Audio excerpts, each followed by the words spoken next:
we telling Caucasian people not to go watch Black Panther? Is is that is that what we What? doing? Cause we didn't agree to that. I mean, man, yo, man, come on, man.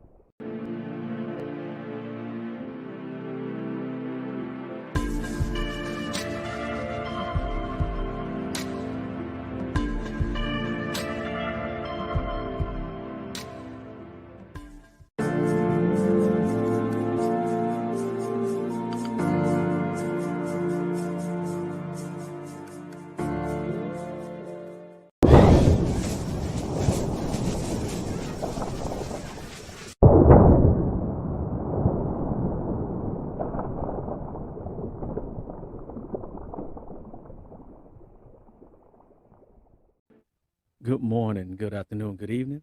I'm your host, Respect. Welcome to another episode of Next Generations Live, man. Give yourself a round of applause for being here. I appreciate you. Thank you for coming through. Oh man, what we got going on? What's on my mind? Let's see here. What came in my feed? Let me look and see what has come into the feed in my algorithm on YouTube here with this channel. Got the quartering, talking about the Black Panther. Oh yeah, we'll check that out. Um, I like some of Jeremy's content, the host of the quartering. I check out a little bit of everybody. Heck, I even like some of Roland Martin's content. Both of those guys. Some of their content don't agree with everything that neither one of them says, but they're both entertaining to me, to say the least. And let's talk about something that's supposed to be fun, like things that are completely fictional, like comic books, and then the adaptation of said comic books to the big screen. And the talk now is the Black Panther movie in that realm. Let me change the title on here. That way they could come in and they could either expound on what's on my mind with me talking about Black Panther, RP to Chadwick Boseman, or they could talk about whatever they want.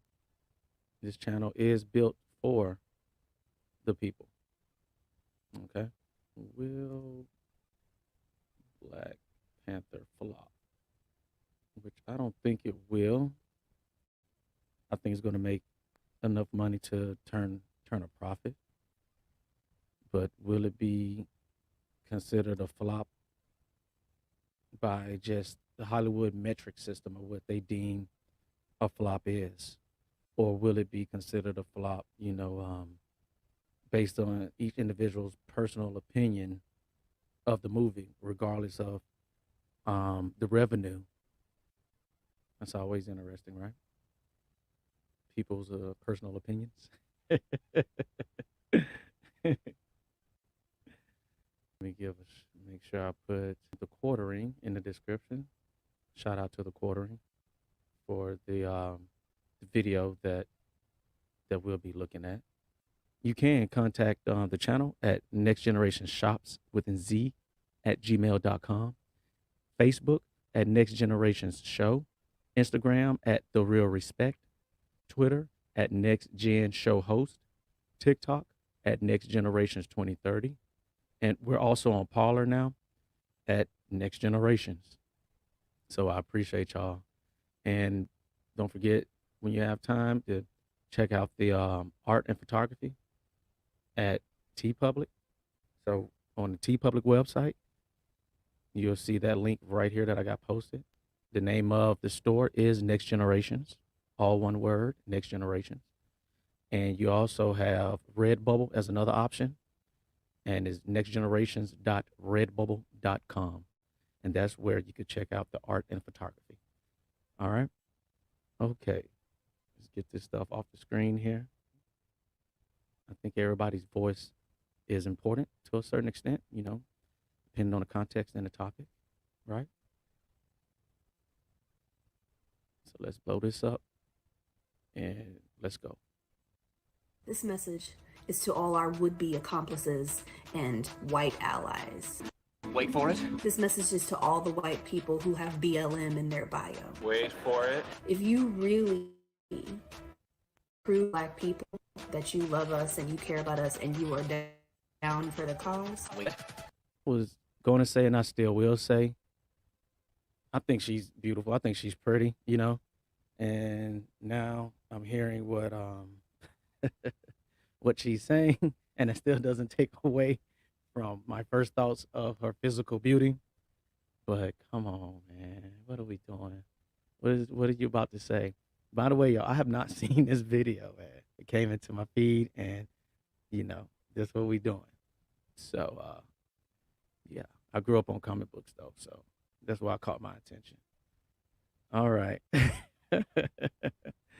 What are you going to say?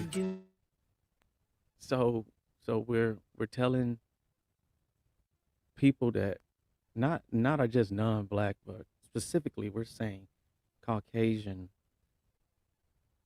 We're telling Caucasian people not to go watch Black Panther. Is is that is that what we're doing? Cause we didn't agree to that. I mean,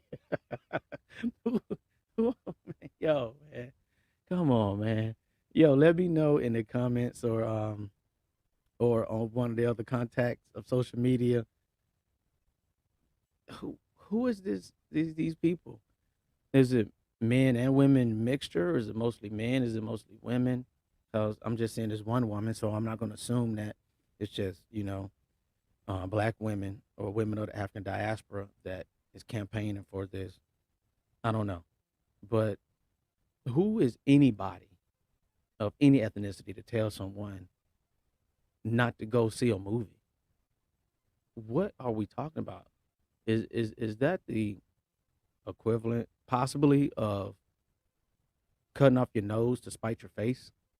You know what I mean? The old saying, cutting off your nose to spite your face, because you're still doing damage to yourself. You're hurting yourself. Which the bottom line is, you want as many people to go see a movie as possible from a business perspective, and also as a viewer, if you're championing a movie that's supposed to be a positive, good representation of your people, whatever that is, whatever kind of movie that is. Like Black Panther is an African diaspora based movie, centered movie. Steven Schindler's List was a Jewish based movie. So regardless of if it's good or bad, you don't know that until after you watch it, which means that you will need to go to the movies to see it. But if it is a good representation, when you want as many people as possible to view it, right? So more things of that nature could be replicated or made, right? And even if it is bad, when you want to hear and know how people feel, how people think, that way we can learn and grow, since we're talking about unity and togetherness, community, equality, you know. I digress, man. Let's see. Okay. You want to go see Black Panther? Almost there. No. No, I don't think I will.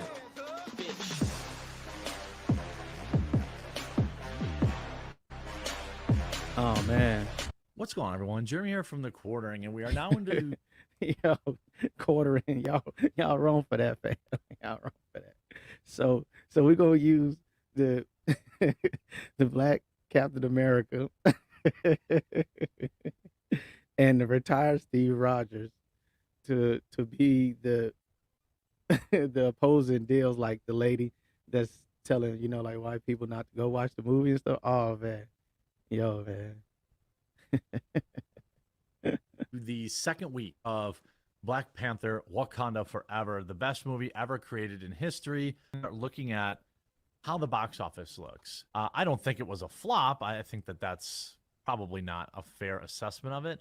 However, I do think it's entirely likely at this point that the movie will either lose money or make only a little bit of money. The audience really loved it. Audience score on Rotten Tomatoes is a 95%. even though the critics actually only gave it an 84%. But Now, is that a good measuring stick though? The Rotten Tomatoes, the critics, and the viewers score that he just said. Because if I'm not mistaken, correct me if I'm wrong, the movie about the male couples that came out what like a month ago or whatever, they had rave reviews with Rotten Tomatoes, right? And with the critics and with the viewers, but the box office money wise numbers said otherwise. What makes you think that um that those you can't put too much weight into the Tomatoes critique, from the critics and also with the viewers, because who were the actual viewers and from what walks of life were the actual viewers that gave the reviews on Rotten Tomatoes that gave it such a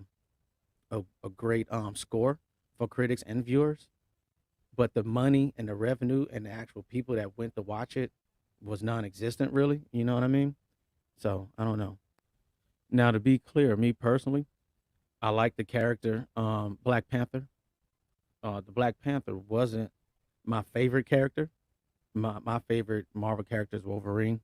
Growing up, and as far as with African American characters or characters that look like me per se or whatever, my first favorite was Sunshine Superman. It was a Superman had an afro. I'll see if I could I'll see if I could find him. Yo, that just brought back a memory. Make sure you like, share, and subscribe. It'll be really appreciated. Go ahead and show you Sunshine Superman real quick, and we'll get right back to the video. I just want y'all to see this. Oh man, child nostalgia, man. Bam, there you go, bam, there you go. Let me pull him up here, man. Hilarious. Yo, yeah. Sunshine Superman. You see him? You see the afro? Stop playing with it. Oh my gosh. Let's get back to Black Panther. I just want y'all to see that though, man. Sunshine Superman, man. And I think Sunshine Superman originally I didn't get up on him until like the 80s, I believe. But I think Sunshine Superman was out like in the 60s or 70s, man. You know what I mean? But word. Anyway, the critics gave it an 84, which is vastly dropped from the original Black Panther movie. But the fans, oh yeah, and another reason why the movie Black Panther, I mean, I liked it. Like I said, I thought it was a good movie. It was good with the way they tied it in. Of course, with the other Marvel movies, how Marvel has been pretty successful and used to do a really good job with tying in their movies, um, to try to form the teams so people could do their best to keep up with it. But the biggest gripe that I had with the original Black Panther movie is in the comic books, Black Panther, he was one of the smartest men on the planet. He's like in the top five smartest men on the planet. You had like Reed Richards from Fantastic Four, Doctor Doom. You had T'Challa, and then it goes into people like Brainiac and other characters, whatever. But as far as like somebody that was mortal or whatever, or a regular human kind of dude, Professor Xavier, of course, is in that bill also. But T'Challa in the comics, he was like ridiculously intelligent genius. It was crazy. And then when they end up making a movie, they end up really taking his strongest, trait and making it for his sister, you know what I'm saying, for the movie. And I guess that's debatable or whatever. I mean, I think they made it work, but I think they made it work because most people that turn up to go see those movies, the comic book adaptations in the blockbuster theater, a lot of those people, pretty much most of those people, aren't like hardcore comic book fans. Let's just be honest about it. Let's be honest about that. Even though we know that it's a bajillion stories and arcs that have been taken in the past with these stories, that when they put it to the big screen, they're really banking on drawing in people that have never read the comic books, because they they bank on the hardcore fans are going to show up anyway. The hardcore fans going to show up to form an opinion on it regardless. You see what I'm saying? So they know that that money is already pretty much accounted for the most part. At least when they was bringing out these movies, from 2018 and before. Now it's going to be different because social media and the way people are talking about things way before the movies come out, and then seeing things like the series that been on Disney Plus, like She-Hulk and stuff like that. That's going to carry over into if the hardcore fans are going to even show up to the box office, unless it's something that unless it's something that has been really relatable to them throughout like their childhood or something, then they'll still pay and go see. Just like I went and saw the first Black Panther because I was very familiar with the character. I thought it was really cool. I knew it was supposed to have been Wesley Snipes before and all this kind of stuff. And I was like Blade, fan of Blade and things of that nature. So I went ahead and went. And then once they were doing the second one and they weren't going to recast Black Panther with the man, I was like, I mean, I suppose, which if they already hadn't taken away his genius intellect when it was Chadwick Boseman in the first one, then I still probably would have been inclined to pay money and go see this newest one. So I still haven't seen the newest one yet. It just didn't really interest me, just because I like seeing the characters when they're like Professor Xavier. I like Professor Xavier being a genius and a genius leader when it comes to galvanizing his troops. I like the element of Tony Stark being the brash, arrogant billionaire, but has some kind of a heart. You know what I'm saying? And the same thing with Bruce Wayne with his conundrum of being good and evil and trying to figure out how to be that at the same time while being mortal and fighting against things that are supernatural per se or genetically modified when he is not. He's a genetic specimen just on the basic human level.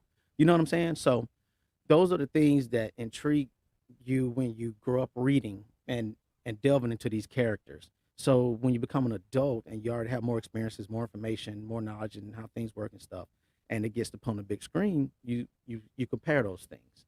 So it's not so much about ethnicity per se or sex, like male or female. It's more about, is it really being true to the characters? And I think that level-headed people can understand change and maybe why some things evolve the way they do. But when it gets so drastic, like with T'Challa in the first Black Panther, of him not being a genius no more, just basically because of the suit and the vibranium that he could do what he do, it was absurd, really, if you think about it, because all of that technology and stuff is from the genius of not only his lineage but actually of T'Challa. But anyway, let's get back to this. I mean, I like Black Panther as a character, but I knew Black Panther wasn't going to be in this movie. I knew that they were going to replace him with a woman, and I wasn't interested in that. In this recent phase, really, its main kind of introduction was a female star. You had Lady Thor in Thor: Love and Thunder, and by the way, I love Natalie Portman, but her performance in that movie sucked. She was garbage in that movie. Okay, I don't know if the chicken didn't care. She didn't bother going to the gym. They had CGI muscles. It was ridiculous. And by the way, her performance was in general bad, and the writing was bad. And it was probably the second worst Thor movie I've ever seen. Might have been actually the worst, because you don't really have much of an excuse at this point. You know the formula, but the reviews are fine. But what? And I will say, Thor: Love and Thunder is my least favorite Thor movie. Also, I have to agree with that. I like Ragnarok because of, to be honest with you, the whole character and was pretty dope in Ragnarok, and their relationship and dynamics was cool. And of course, the Celestials or Kang. Oh yeah, the tie-ins for Kang. Well, that was cool in Thor Ragnarok. Love and Thunder, My favorite part of the movie is the goats. I mean, come on, man, stop playing. The goats was hilarious, and I was pretty much good after that though with it. It's my least favorite Thor movie. One of my least favorite Marvel movies, to be honest. Is how the film in a lot of ways has underperformed, and I believe that financially, it's going to lose money or make only a little, which is going to be a huge L for Disney. Let's talk about some of the woke stuff first of all, and some of the other reasons why I think Black Panther 2 is underperforming, and also why the bar is so high. Let's start there. Yo, when did woke become like such a word of disdain? I don't even like hearing it or saying it. And it used to be a cool word. I know some people might disagree, but it used to be a cool word for the simple fact that just meant that you saw things for what they were. You actually saw things for reality. Like a variation, or not a variation, but like synonymous with what people would say about red pill versus blue pill, like Matrix thing or whatever. That's what's be awakened to be woke. So it was like a cool thing, and it's interesting because it was a cool thing that was hip hop based. I mean, hip hop is the one that made the word and it popular. Woke. You know what I'm saying? And now it's terrible. And so now people have some planet what woke used to mean with based, which I just started learning that over the past like couple of weeks. People will be like, yeah, he's based or she's based, or that's a based topic, or that's a based point of view, which I take to mean that is seeing reality, seeing things with clarity. Um, it's level, you know what I mean? It's not all wacky and out there, like to the left or going left, like referring with Republicans and Democrats and liberals and all this kind of stuff or whatever, LGBTQ stuff and everything else in between, I guess. But I just find that interesting, man, how 1 minute something could be positive and cool, like woke, to where is now woke is like Satan or something, man. You know what I'm saying? And now they supplant it with based. Anyway, man. Budget is absurd. $250 million budget. 250 million, making it the most expensive film to feature a black lead. Don't care. I don't care about who it features. I'm talking about the money that they spent on this movie. Doesn't look like 250 million either. But anyway, so then the widely accepted formula, this isn't my formula, this is the film industry's, right? Is that Now, I could see Jeremy saying about the lead as being the most expensive budget for a movie made with a black lead, and he don't care. Personally, he don't care. But I'm gonna tell you why that's important, though, as far as for business, and especially Hollywood business. It's because you call star power. We got a thing called star power, and just like a Tom Cruise movie, just because Tom Cruise stars in it, will get approved for X amount of millions of dollars for a budget to make it because it's Tom Cruise and the star power. Because they use the people that are in these movies, they have metrics that the studios follow to for the turnout to see how much. It's just like with your favorite music artist. If they are they playing at your local pub, or are they going to play at the civic center in your downtown area, or are they going to play at your amphitheater? It's going to be the star power. For instance, let's get somebody like Taylor Swift. Taylor Swift, to maximize her star power, is not going to play at your local hole in the wall unless she lives in that city and she frequents there to have a drink or two and she's just there popping in or something. But I'm talking about where you're doing marketing, promotion, and they're on tour or something. Part of that tour is not going to be a hundred seat venue. You know what I mean? It's going to be stadium. She's going to go on a stadium tour because of her star power. It's about maximizing the money. It always goes back to the money. So it is a big deal who the leads are in movies that correlate with what the budget is. Okay, I hope y'all understand that. What's your opinion on that? Let me know. take the budget time to include marketing. So now you need $500 million in your pocket to break even, right? We're on the same page. 250 million for production, 250 million for marketing. That's the industry standard for math. So people hear 500 million and they're like, oh, okay, well, so you need 500 million. Incorrect. Because remember, when box office numbers are reported, they are not reported what the studio got. It's with the producer of the film 50-50, meaning, the movie producer gets 50 cents on the dollar for everything. Now, in Disney's case, I believe I read a few years ago that Disney has a higher split than anybody else. And I think for the Avengers movies or Marvel movies, I've seen it as high as 60 cents on the dollar. Okay. So to make up that 500 million they've spent, they need about $850 million in box office. $850 million times 60 cents, essentially, okay, is 510 million. Same page, right? So they need like $820 million to break even by this math, okay? That's a huge problem. Huge. You need $850 million before you start making anything? That is a very poor investment. You could look at like The Joker had an $80 million budget or a $20 million budget. I think it was 80, and it made $1 billion. Okay. So, that's why you get sequels, right? So in almost every scenario so they're starting out way behind the 8 ball. They need $850 million to about break even. Although if you're watching this video and you haven't yet subscribed, please do click that red subscribe. Ooh, wow. Okay. Hey, man. That's huge, right?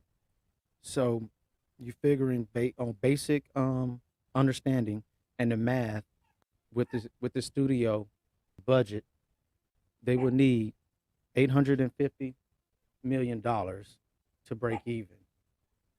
Right? Wow. So, man. Yeah, that's a lot. That's a lot. Check this out. Y'all could check out the rest of that video. I'll put the description down there, and y'all could check out the quartering. Shout out to them. Appreciate you, Jeremy, with that. Also, we're going to go ahead, and it's something that caught my attention here. They told white people to stay home from Black Panther 2, and it worked. Top number is the original. Bottom is the sequel demographics. Okay. So this will call my attention. So we had 37% Black for the original. We got 44% Black for the sequel. So, right? So that's what, 7% difference. So that's plus 7%. And then as far as your Caucasian viewers, you have 35% and you have 20%. So that's minus 15%, right? And then for your Hispanic viewers, you have 18%, you have 21%. So that's plus 3%, right? And for your Asians, you have 5% and 15%. So that's plus 10%. So by that math, we got plus 7. We got plus 3. So that's plus 10. Then you got another plus 10, so you got plus 20. And then when it comes to the Caucasian percentage, it's minus 15, so that'll leave you with plus 5. So really, they made up for the loss of the Caucasian viewership by an extra 5%. So really, that's a good start compared to the first one. Now, what I think will hamper it, or could possibly hamper it, is that with the first Black Panther movie, if I'm not mistaken, you had China showing the movie over there, so you had that percentage to go in as far as your international box office numbers, which we don't have the international box office numbers yet.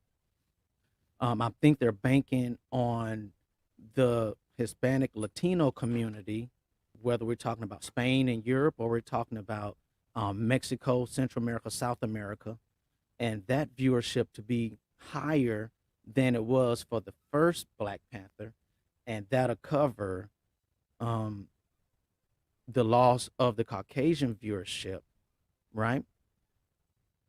But we have to think about, when you talk about Caucasian viewership or the perception of that campaign on TikTok and whatever other social media, that people were saying white people stay home, don't come out for this, which is ridiculous. I don't agree with that at all. Um, how dare you? Who are you to tell people what movie they can and can't see?